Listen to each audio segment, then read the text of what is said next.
This morning we honor St. Lawrence of Brindisi. He lived till into the 1500s, 1559. I think he was born, and he died in 1619. 60 years. He did everything God wanted him to do in the 60 years of service to the Lord. He became a Capuchin priest and was famous for his preaching and his counsel. He eventually became the chaplain for the Imperial Army, and it's said that, and here's the difference in how we think between his time and today, while they were battling, he was having a holy war with the Ottoman Empire, which was Muslim, and he went into battle armed only with a crucifix. That's all he had. And his last battle, he had his crucifix, and legend has it that he wore out 5 horses going in and out of the battle the last day, and they won the battle. Of course, with him holding that crucifix, which reminded them of, Christ is our might and our right. Today some people would see that as a little different. The church says that there is no such thing as a just war, but it is there for us anyway. As I thought about St. Lawrence, the fact that he was a chaplain, in the army, thought of the story of those two. This Sunday, I told a story of 2 altar servers, Della Grenga, and that was Annabelle Della Grenga, and then Francesco Santa Giuliani. And these 2 boys, they got into a fight over who was going to stand at the right side of the priest. As they were having, they were going to have benediction in their local parish church, a little church in a little town in Italy back in about 1770. And it went into fisticuffs. The one boy, Sant'Amicio, hit Annabelle della Grenga with his candlestick made of bronze, and actually put a gash in his head, and he began to bleed. And he pushed and shoved, and eventually the pastor had to throw them out of the church that day. And that's what the people were saying in that little church. Get them out of here, throw them out. Now, I talked about that because what was the parable of this past Sunday? Parable of the weeds and the wheat, remember?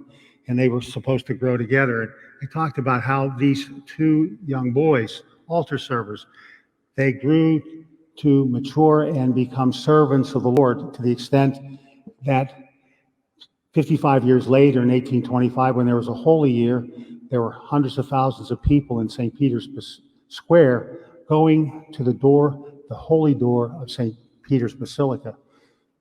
And the Pope then was, Leo the 12th. But before he was Leo the 12th, he was Della Grenga. He was that little altar server.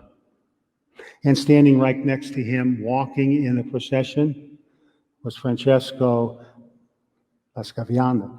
He was the other boy. Here, the 2 boys that were fighting in the church, that they were considering thrown out, weeds, if you will, among the wheat, grew to become the Holy Father and his assistant. The tradition had it that he had a silver hammer, sterling silver hammer, that the Pope would knock on the door, the holy door, 3 times to open up this special year, and then sing, "Open the door to Christ's justice," and the doors be opened.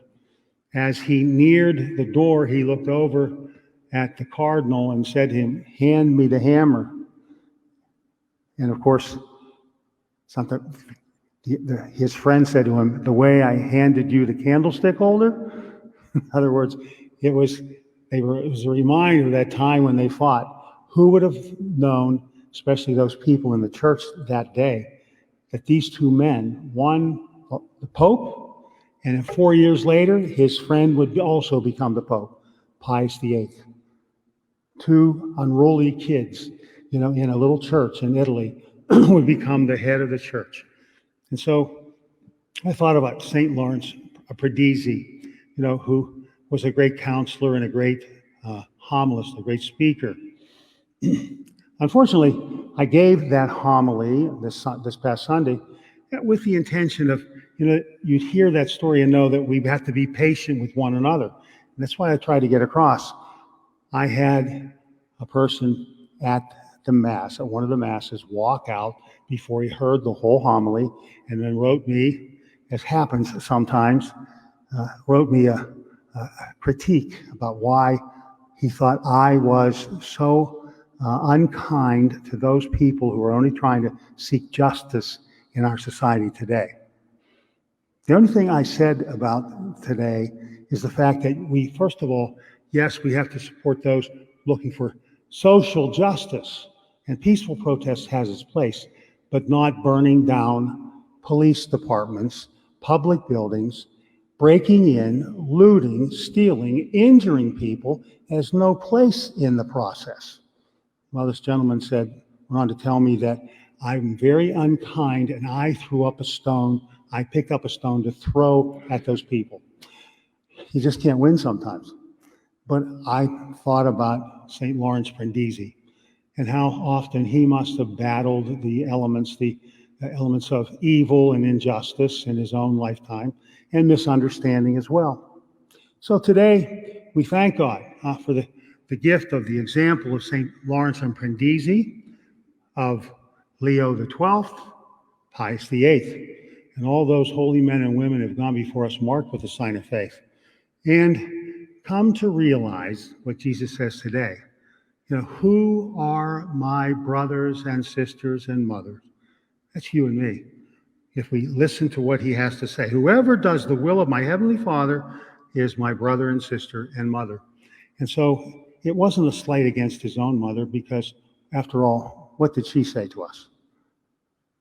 Do whatever he tells you. And so let us together, in our thoughts, words, and actions, do whatever he tells us.